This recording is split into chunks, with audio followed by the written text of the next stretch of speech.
President, Ma'am Lisa Araneta Marcos, hindi ninyo ako kalaban. Wala akong sinasabi ng masama.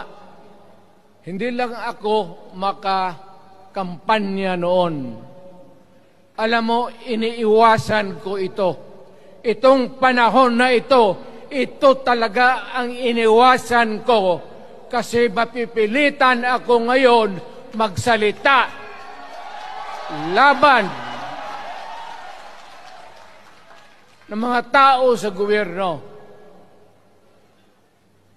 Alam mo, Mr. President, hindi ako maghingi ng tawad.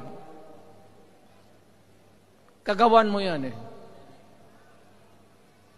It is your responsibility sa sarili mo.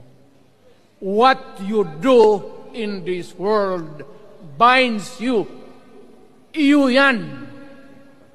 Huwag mong sisihin ang ibang tao kasi sarili mong utak at katawan yan. Nung ako'y mayor, pinakitaan ako ng evidence ng PDEA. Doon sa listahan, nandoon yung pangalan mo.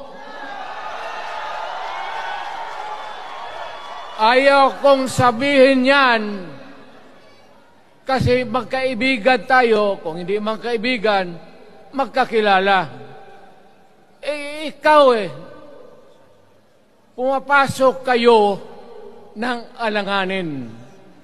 Mr. President, baka susunod ka sa dinaanan ng tatay mo. Diyan ako takot. Ayaw ko mangyari sa iyo yan. Pabor lang, ako namang nagmamakaawa kasi it will divide the nation at madugo itong panahon na ito. Alam mo, Mr. President,